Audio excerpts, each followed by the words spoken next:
This is a mini course about distinguished representations, and I'll dedicate 2 lectures to the local aspects and 2 lectures to the global aspects of distinction. Let's just start with the general setting we've already seen in Fiona's lecture. So for today, F is a local p-adic field.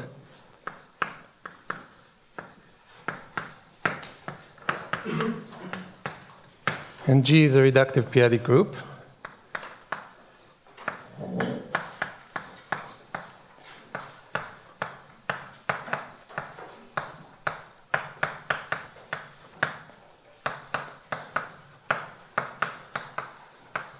Which is to say the F points of a reductive group defined over F.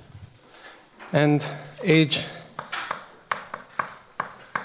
is for now any closed subgroup.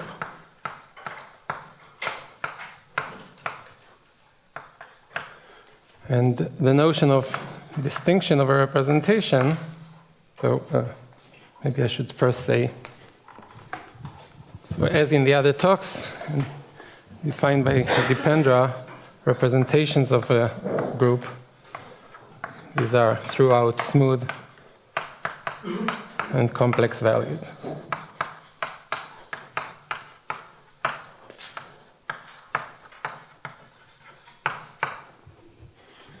Okay.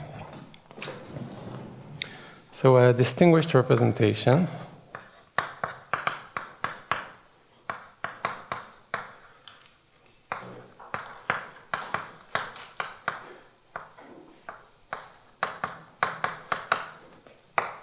is one that admits an age-invariant linear form.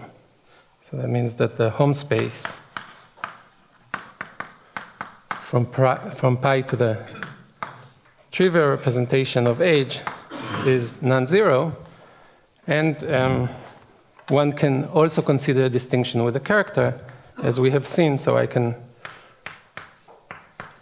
speak about age-chi distinction if instead of 1, I ask for an age-equivariant character with respect to some character chi of age.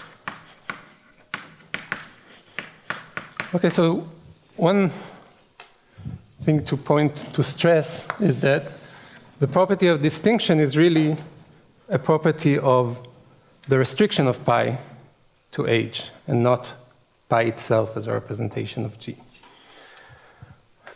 So why should one study distinguished representations? Well, I'm not going to say much about motivation right now. Fiona mentioned the local motivation. These representations appear in the local harmonic analysis of the homogeneous space, G mod H. And in my global lectures, I will speak shortly about the global motivation coming from number theory and automorphic forms. Maybe just one example, which is an important class of representations that has not yet been introduced in the series of talks. So if I look at, let's restrict ourselves to GLN and take N to be the maximal unipotent, the standard maximal unipotent subgroup, and define on it the character psi of u is psi node of the elements which are just above the diagonal summed up. So this is a non-degenerate character.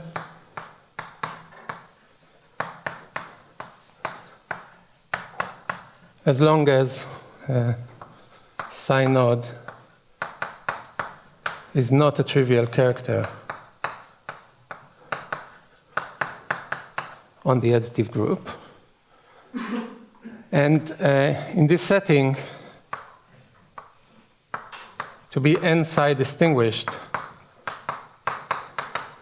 is also called generic. Okay, so generic representations is an important class, and it basically means distinction with respect to a maximal unipotent subgroup and a non-degenerate character on it. Okay, so we're going to jump right into the waters and look at an example, sort of a baby example that will introduce us to various methods to study distinguished representations. And hopefully, with this example, we'll... How do you define a non-degenerate character?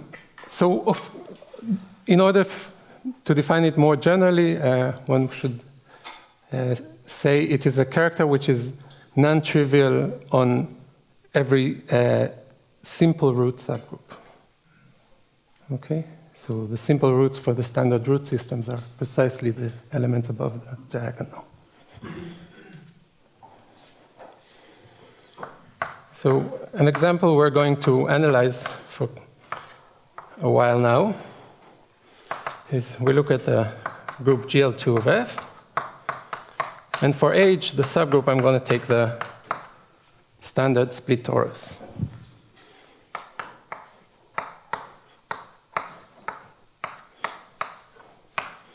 And the question I'm going to address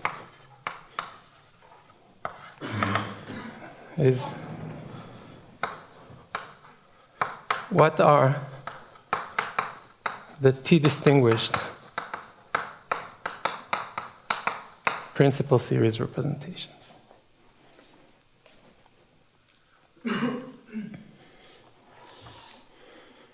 Okay, so let me just add some more notation in order to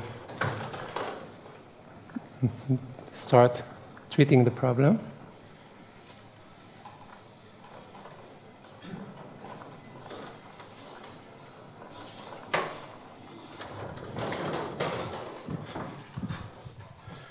So let me denote by N again, the maximal unipotent, so that the Borel is actually a semi-direct product. So usually I'll emphasize the fact that a Levy decomposition is exhibited by a semi-direct product of the Levy part and the unipotent radical, which is a normal subgroup. Let me denote by Z the center of G, by delta the modulus function of B. So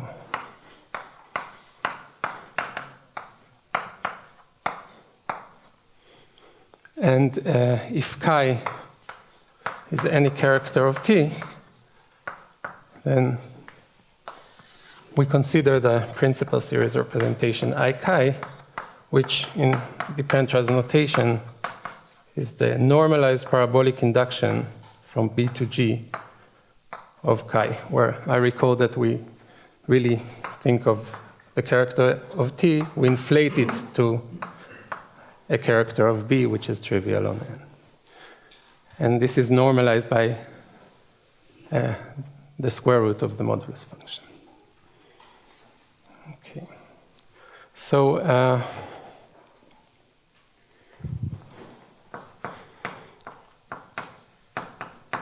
a simple necessary condition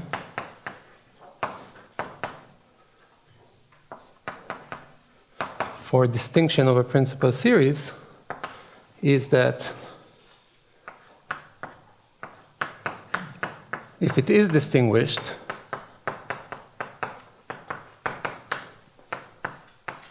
then the restriction of chi to the center must automatically be trivial. Well, why is this true? Well, in general, parabolic induction of an irreducible representation has a central character. Coming from restricting to the center of G, the central character of the representation we induce from. And in our case, the center is contained in the subgroup T. So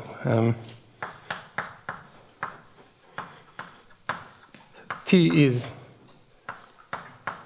a group containing the center, and if we take any linear form which is T invariant on the induced representation,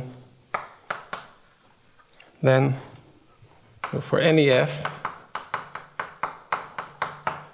and any element of the center, L of f is the same as L of z acting on f because it is T invariant.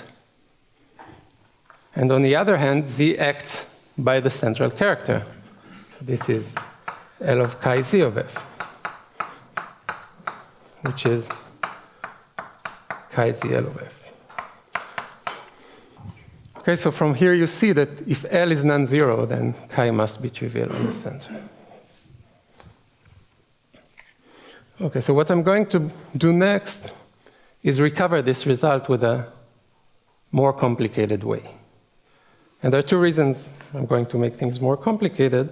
Well, one is that in a more general setting, the method I will introduce now will provide us more information than the central character argument. And the second reason is that with a little more extra information, we will see that this necessary condition in this special case is actually also a sufficient condition for distinction. So, so what I'm going to do now is analyze the double cosets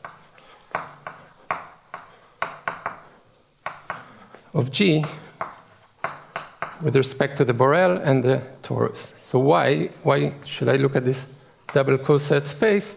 Well, elements of the induced representations are really determined on G mod B.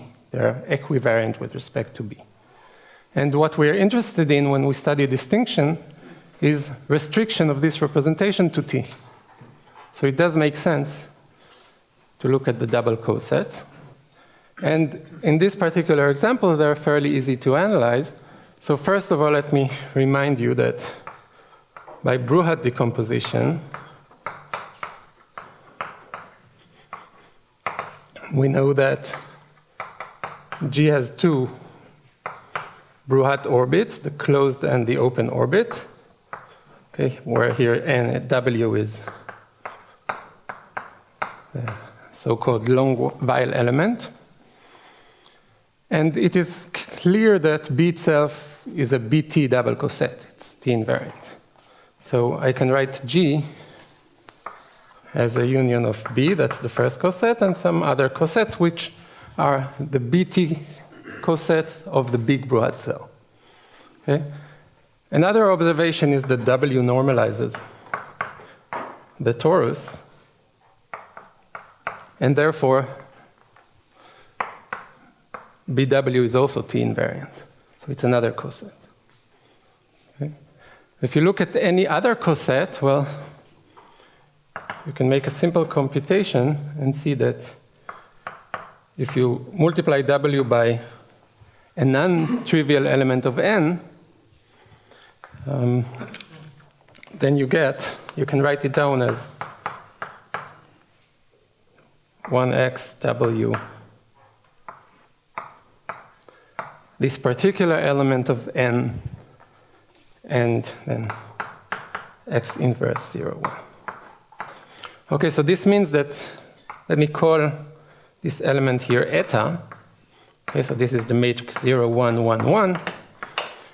That every element in the open Bruhat cell, which is not in BW, does lie in the double coset of eta. Okay, so the decomposition into BT double coset has 3 orbits.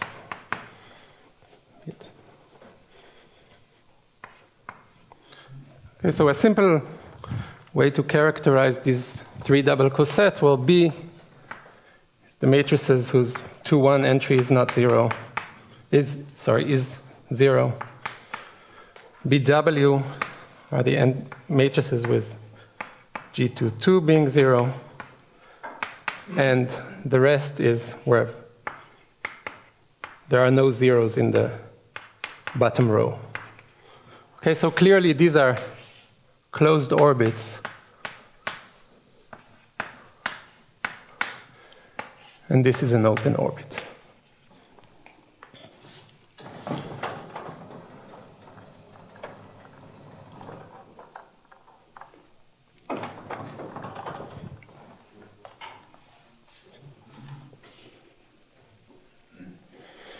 Okay, so I'm going to use the fact that we have an open orbit to define the following subspace of the induced representation. I'm going to define the space V of functions with support contained in the open double coset.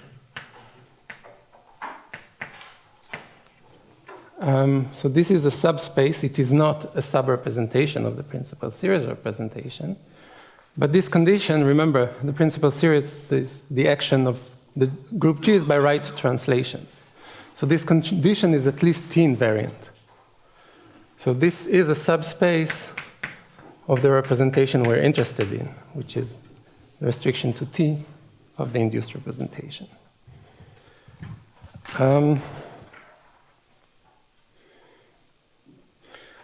So it is helpful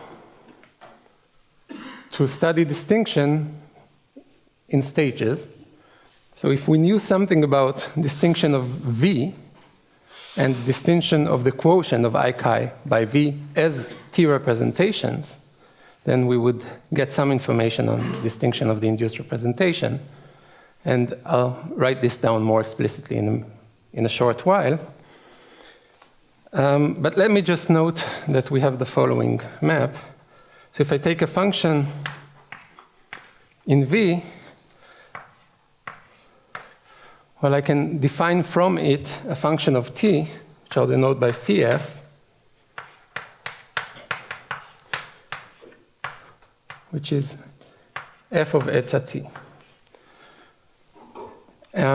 So because of the equivariance properties of f, this function phi also has equivariance properties with respect to the following subgroup.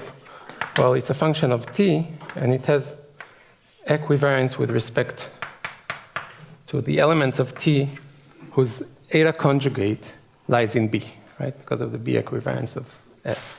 But it is an elementary exercise to see that this is precisely the center. Okay? In other words, we get that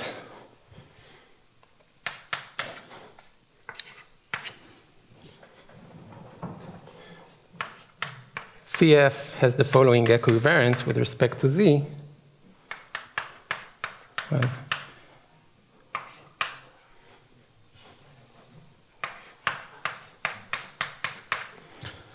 and in fact, this defines an isomorphism. So as representations of t, V is isomorphic to the induced representation from Z to T of chi restricted to Z. And I just recall Dependra's notation. Small induced means induction with compact support. And this is not parabolic induction, so there is no normalization in the convention. Okay, so we have a more concrete description of this subspace V as a representation of T.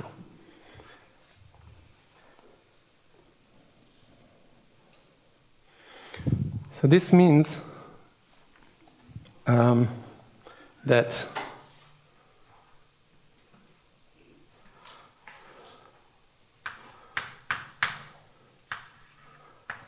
hom T of V1, if we ask about invariant linear forms with respect to T on V, well, we can apply Frobenius reciprocity now because V is an induced representation. So by Frobenius, this is hom Z of chi and 1. So this is one-dimensional if chi has a trivial restriction to the center and it is 0 otherwise. Okay, let me just say that this version of Frobenius reciprocity is really dualizing the version that Dipendra mentioned in his lectures. Okay, so we have this consequence about the subspace V, and what about the structure of the quotient? So I can look at the following map. F maps to the two evaluations on basically the two closed orbits. This is clearly a map that factors through V, right? Functions with support in the open orbit vanish on the closed orbits. So this defines an identification as T representations of the quotient with a two-dimensional space. So it's delta half chi direct sum with its W conjugate, where the delta to the 1/2 comes from our normalization of parabolic induction. Okay? So we clearly see that the home space of the quotient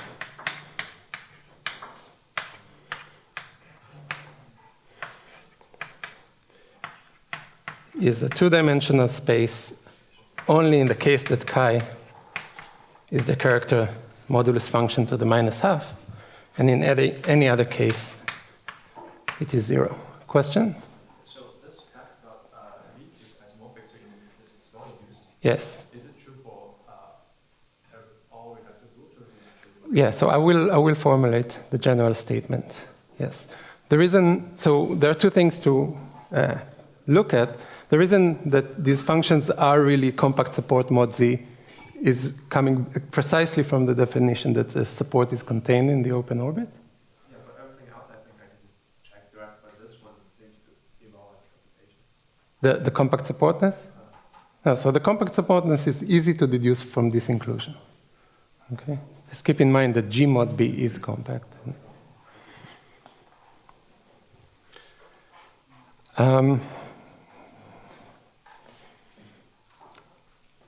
Okay, so from here we can recover the result, the necessary condition, fairly easily.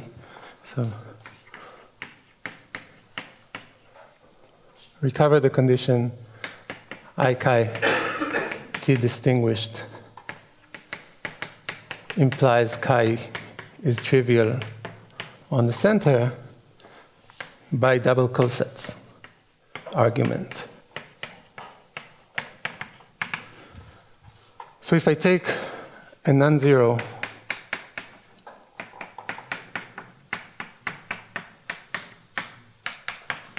T-invariant linear form on the induced representation, then either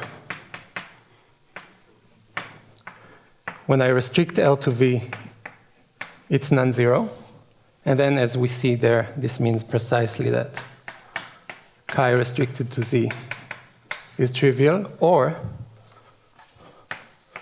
L defines a non-zero element in home T of the quotient.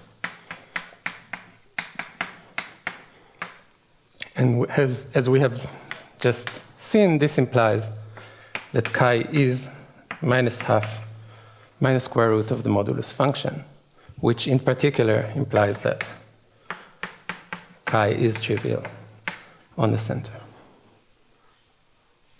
Okay. But like I said, this is a more complicated way to get something very simple. What's the benefit? There will be extra benefit. So now we can ask the reverse question.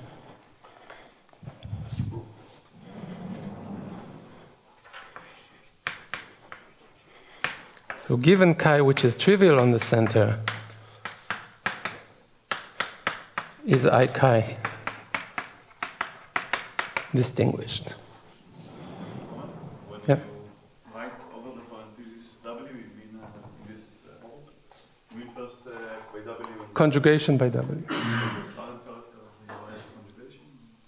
Well, it's not a character on a group that contains W. W is really an automorphism of the group, so it's applying the automorphism.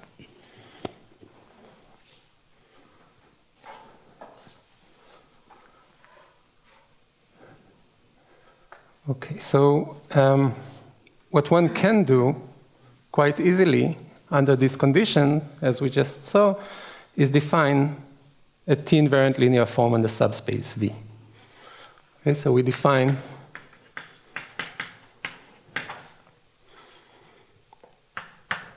a non-zero element, j chi, in home T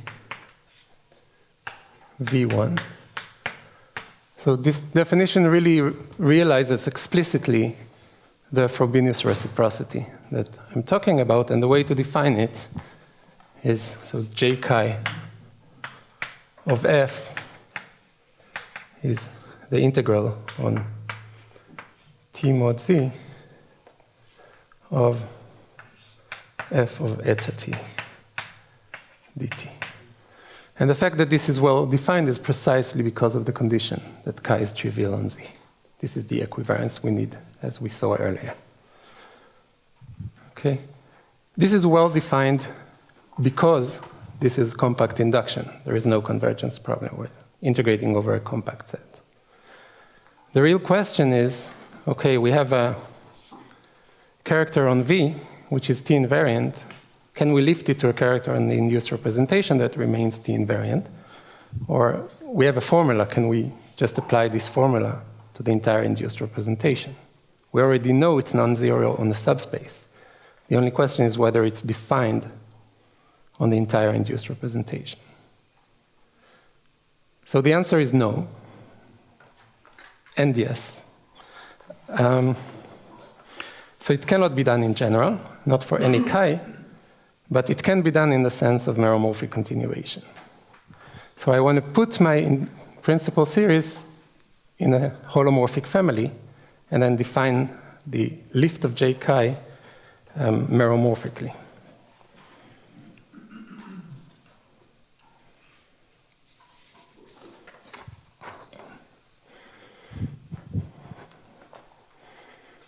So for S, a complex number, let me define by chi S the character modulus function to the S times chi. And if F is an element of I chi, I'll denote by F of S, F sub S, the function. Oh,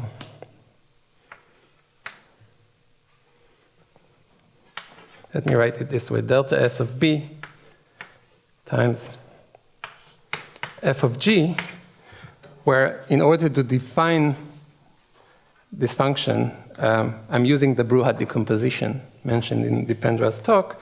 So here, g equals b times k, where b is in the Borel, and k is in the maximal compact. So k is in k, which is GL2 of O, F.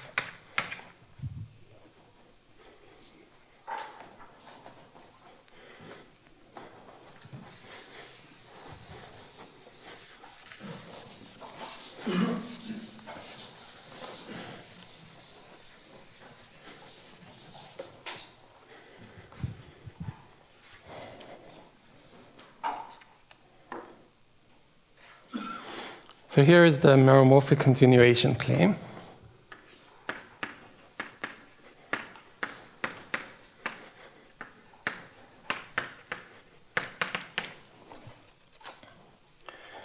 For real S large enough, j chi S of Fs is an absolutely convergent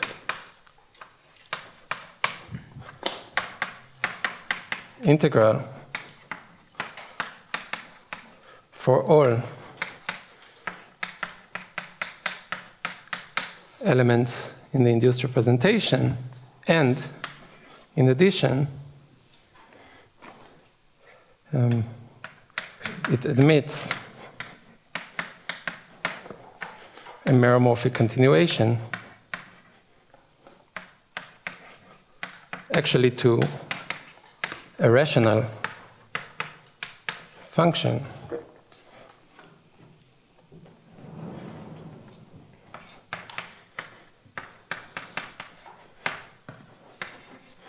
of q to the negative s. So here q is the size of residual field of f.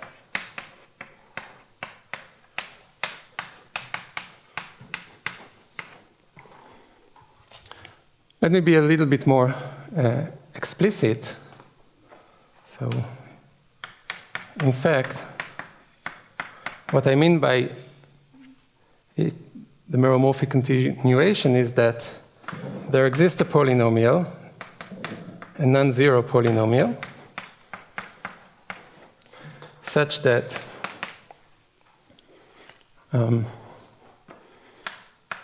p of q to the negative s times j chi s fs is holomorphic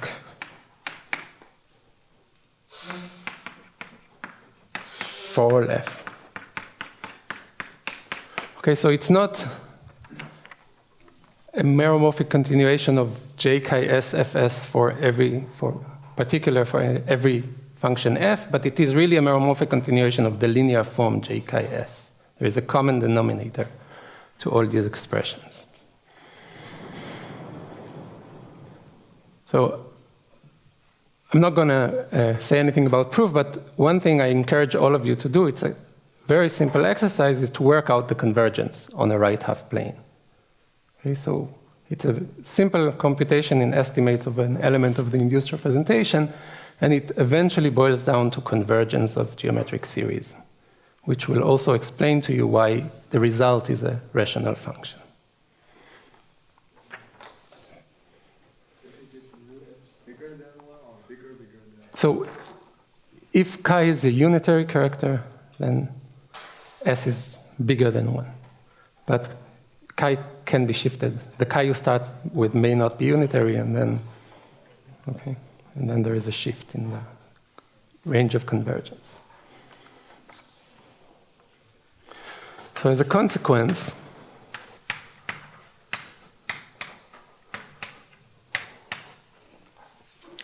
and I'm going to call this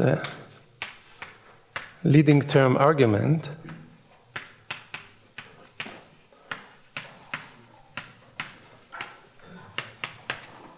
we get that if chi is trivial on the center, then I chi is distinguished. Okay, and the way I'm using the meromorphic continuation is that, well, what this really tells me, if I look at the, so there exists some natural number such that s to the n j chi s f of s is holomorphic and non-zero at s equals 0. If the whole expression was holomorphic at s equals 0, then I just evaluate it at 0 and I get my linear function. But if it's not, then, well, there will be a leading term. It's a meromorphic function. So I'm going to define my invariant linear form by taking the leading term. So I define j of f to be this limit as s goes to 0 of s of n j chi s f s. Okay, so j is not 0 and it is T invariant at the point s equals 0.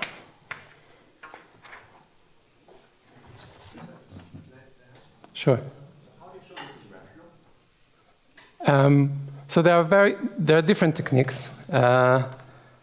One is by Bernstein's principle, which can be applied in this way. In this case, in more general setting, there is a theory of Blanc and Delorme for meromorphic continuation.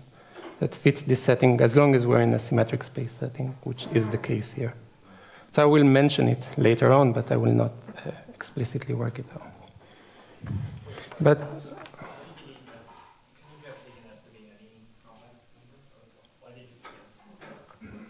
I'm sorry?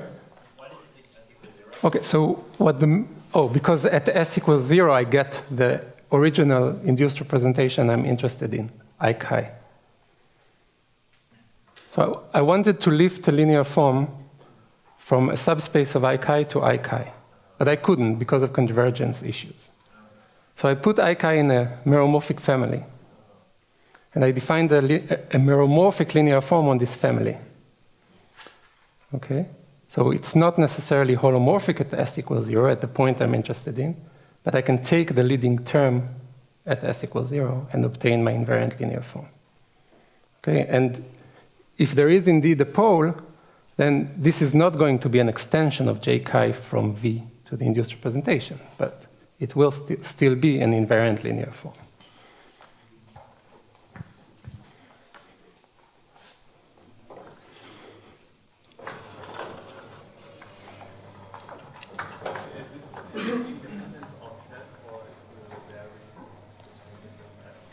The meromorphic. No, the n depends only on p. This is why I made the explicit expression. It depends only on p, which means it depends only on the form of the integral j chi s. No, because of the nature of the meromorphic continuation, which doesn't depend on f either.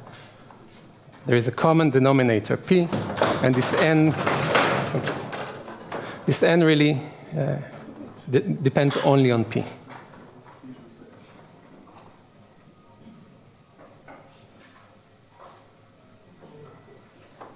What's going on?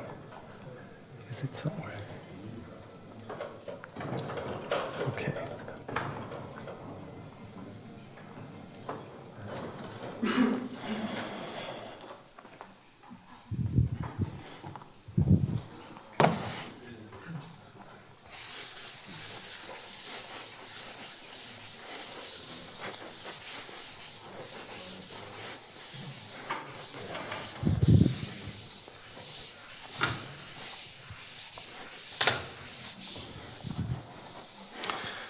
Okay, so I just want to point out that from what we just observed, so first we can summarize that what we obtained now is a characterization of distinction of the principal series. So I chi is T distinguished if and only if its central character is trivial. But also, so do I still have this on the board? But we also observed that in the case that chi is delta to the minus half, the space of invariant linear forms is at least two-dimensional, right? So we can obtain information about other representations as well. Let me just argue that the Steinberg representation mentioned by Dipendra in his talk is distinguished. Okay. So the Steinberg is a subrepresentation of induction from delta to the 1/2. It's also a quotient of the induced from delta to the minus half.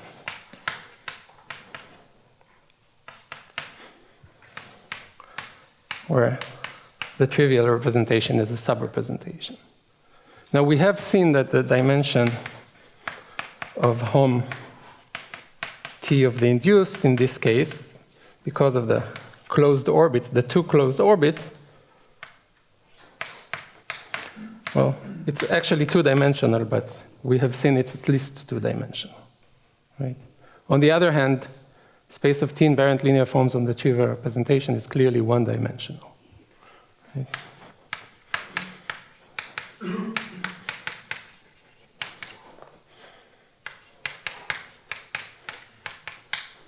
Okay, so this must mean that at least one of the T invariant linear forms here mass factor to the Steinberg representation.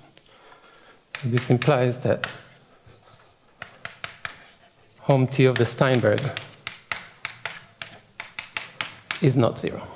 Okay, so I'll just leave as an exercise to verify.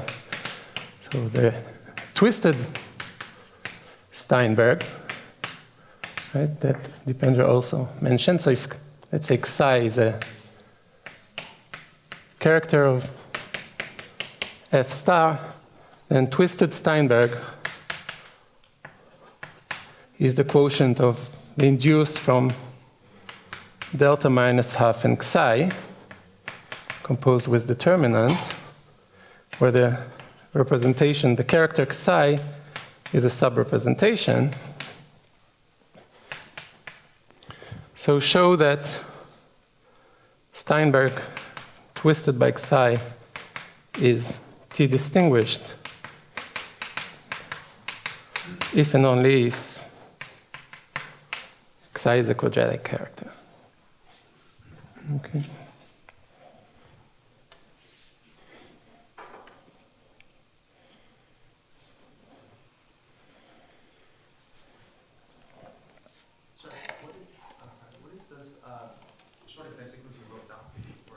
This is this one. So this is the short exact sequence that, if you want, defines the Steinberg representation. It is the unique, the quotient of the induced representation by 1 is an irreducible representation, and it's called the Steinberg representation. Are you using GL2 in this proof? No, no. So I will say in what setting it can be generalized, but that will appear maybe in the afternoon. Okay. Okay. So now let me get back to the general setting.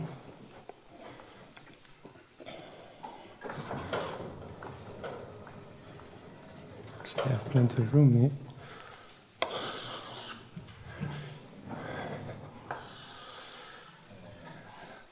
So we want to study in general distinction of induced representations. And the tool we're going to use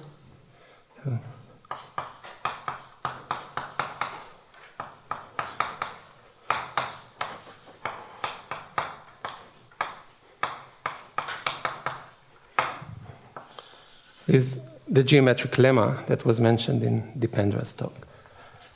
So the setting I'm going to get back to, we have G and H, and I'm starting with a parabolic subgroup with a Levy decomposition.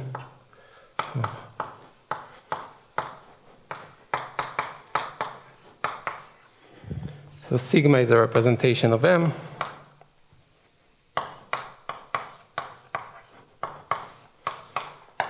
And I'll denote by I sigma the parabolic induction.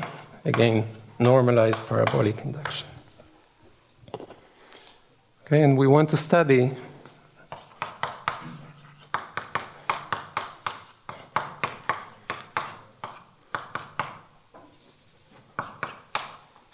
the induction, this home space, the age-invariant linear form on the induced representation.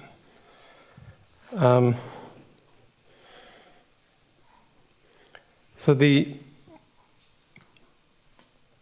setting in which I'll be able to say something, even though not completely satisfactory, is under the following assumption.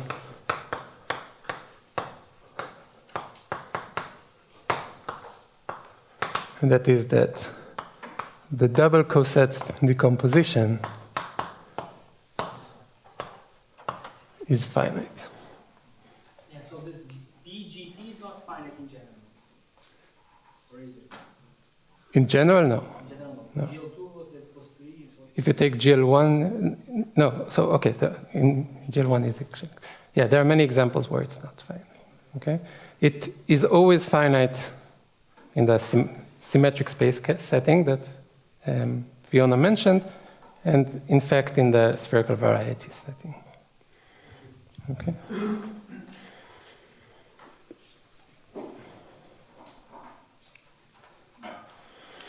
So first of all, a lemma of Bernstein and Zelevinsky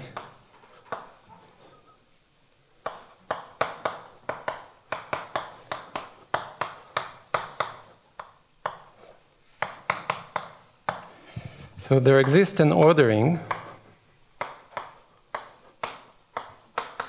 on the double cosets. Say I goes from 1 to n, the number of cosets. We assume it's finite, such that the space yi, which is the union of the first I double cosets, is open in G.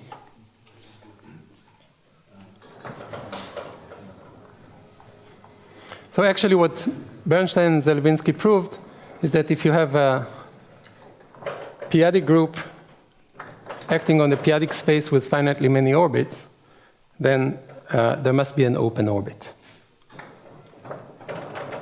And this gives us the first double coset, the open double coset, and then you can just take it out and apply induction on the rest to get this kind of stratification.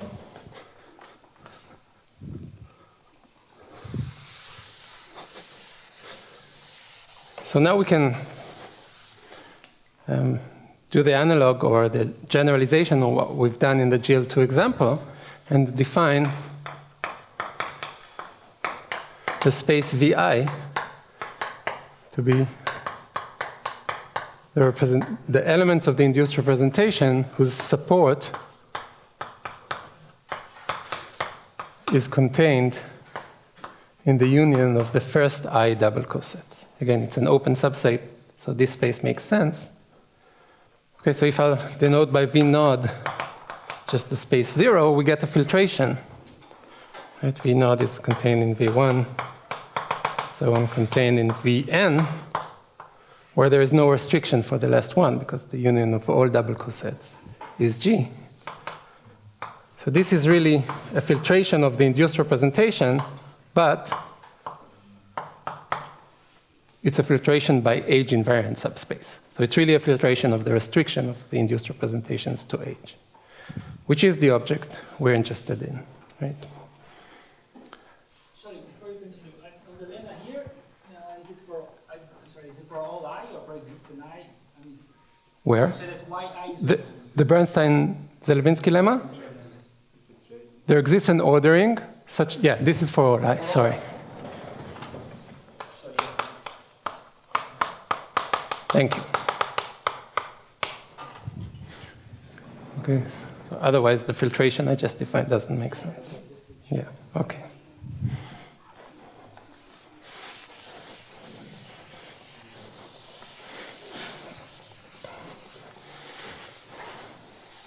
So the Bernstein-Zelevinsky statement, the geometric lemma, is again a generalization of what we have just exhibited. So it's the following statement. Okay, maybe before the statement, let me make the following observation.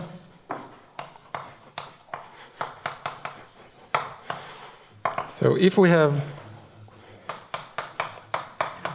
the induced representation is age distinguished, then there exists some I such that the home space of Vi mod Vi minus 1 to 1 is not 0. Okay, so this is a straightforward observation.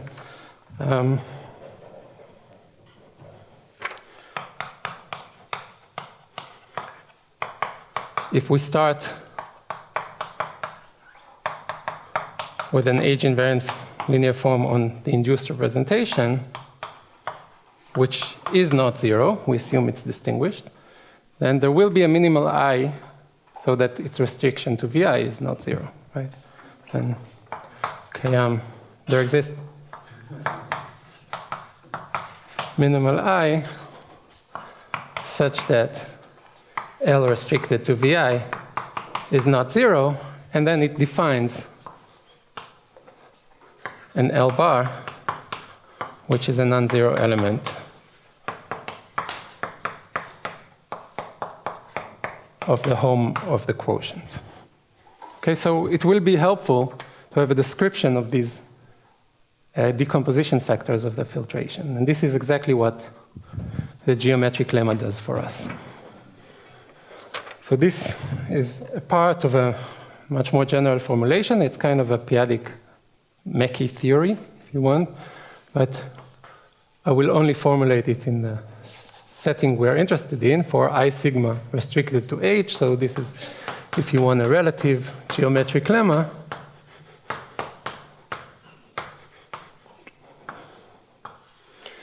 and it says that the decomposition factors as H representations can be realized as induced representations.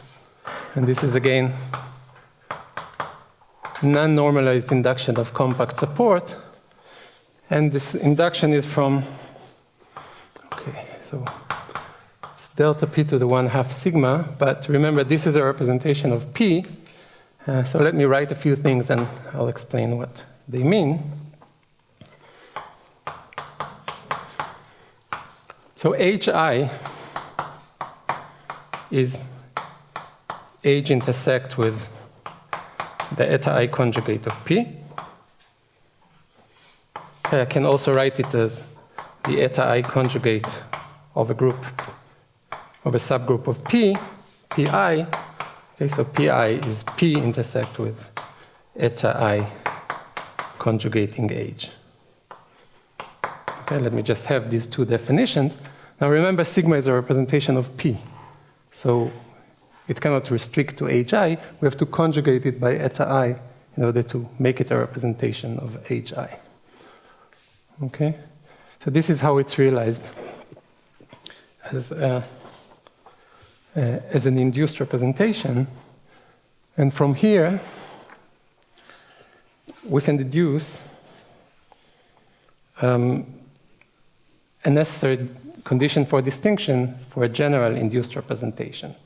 Okay, so let me write it down, but maybe just before, to get a feeling of what is going on, let's just make sure we understand that. So of course, this map is the map we've seen earlier. You take an element f in Vi, and you create from it a function on H. Phi f of H is f of eta I H. Okay? So one can check that this phi does have the correct equivariance condition. Let me take an element Hi, which is eta I inverse P eta I in Hi, and an element H in H. So phi f of Hi H, this is really phi f of eta I inverse P eta H, which by definition is f of P eta H. And f is P equivariant. So there is a delta P to the 1/2 and sigma coming out, f of eta H. Okay, but the value at P of delta P to the 1/2 sigma is precisely the value at the eta I conjugate of what we denote by Hi, whereas f of eta I, this is phi of H. Okay, so this is the correct equivariance property, and the fact that this gives us the fact that this map is well-defined mod Vi minus 1 is again clear. Vi minus 1 are supported on other double cosets, not on eta I. And one needs to know that this is giving the full compact induction. Okay, so now we get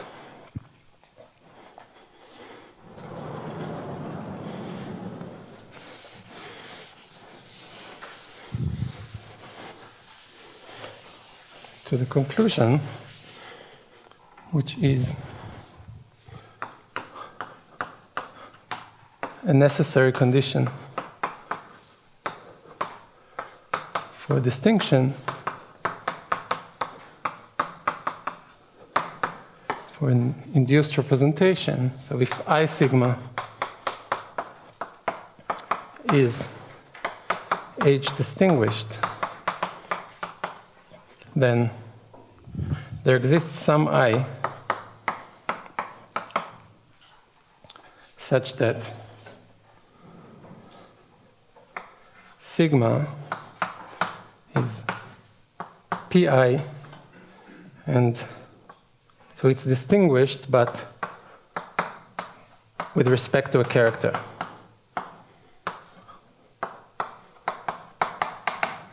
Okay, so it's sigma is pi distinguished, it's a representation of p.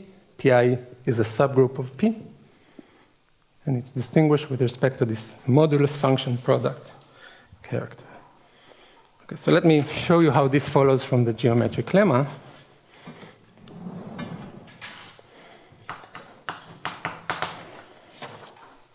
So what we know is How do you know this is an isomorph? You give them that. this is the Bernstein and Zelvinsky statement. I'm not claiming I proved it, but one can read the proof.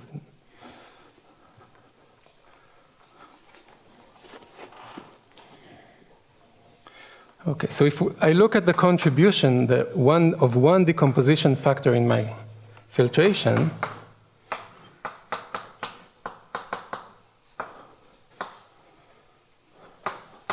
well, by the geometric lemma,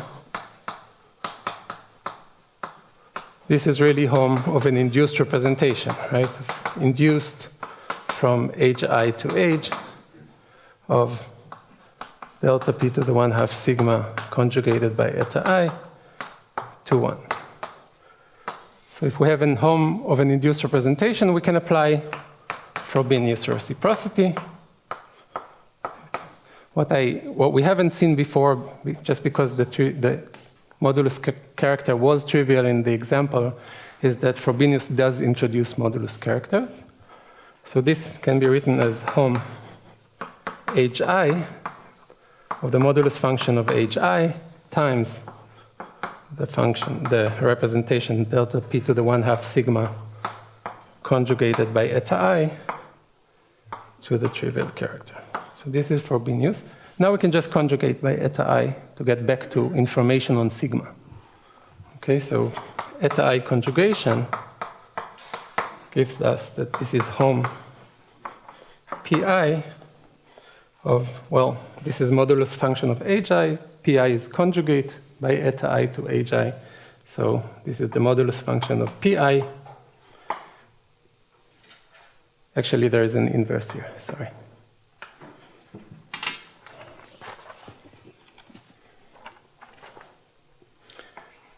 Delta p to the 1/2 sigma and 1. Okay, and this is physically the same as the space. Let me write it down below.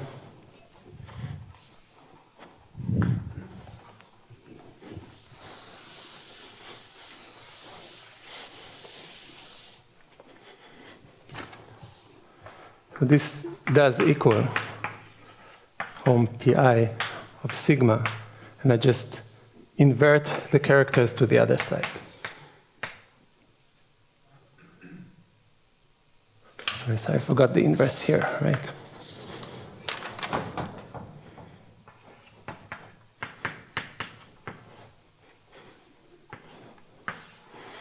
Okay, so now the proposition follows from the observation, right? We know that home age for some I will be non-zero, and this precisely means that sigma is distinguished as we claim.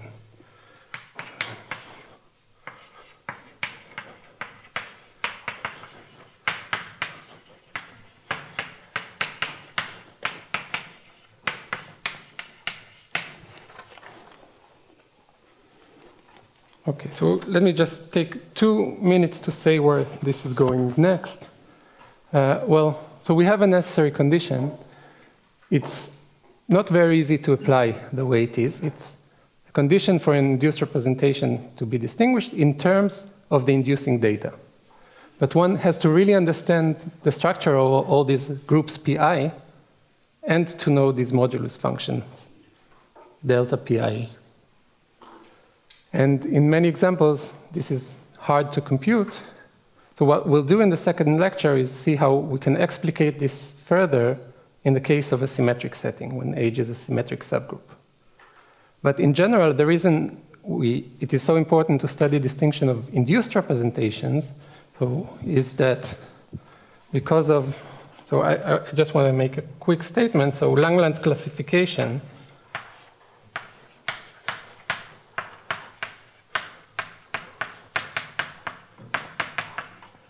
really tells us that, so I'm going to formulate it in words. We have seen the statement for GLN that there is an bijection between irreducible representations of G and what are called standard modules of G. And these standard modules are the induced representations from essentially tempered representations with a positive exponent, as explained in Dipendra's talk. And this bijection is via, if we have pi related to I, then pi is the unique irreducible quotient of the standard module. And if we have such a situation where we have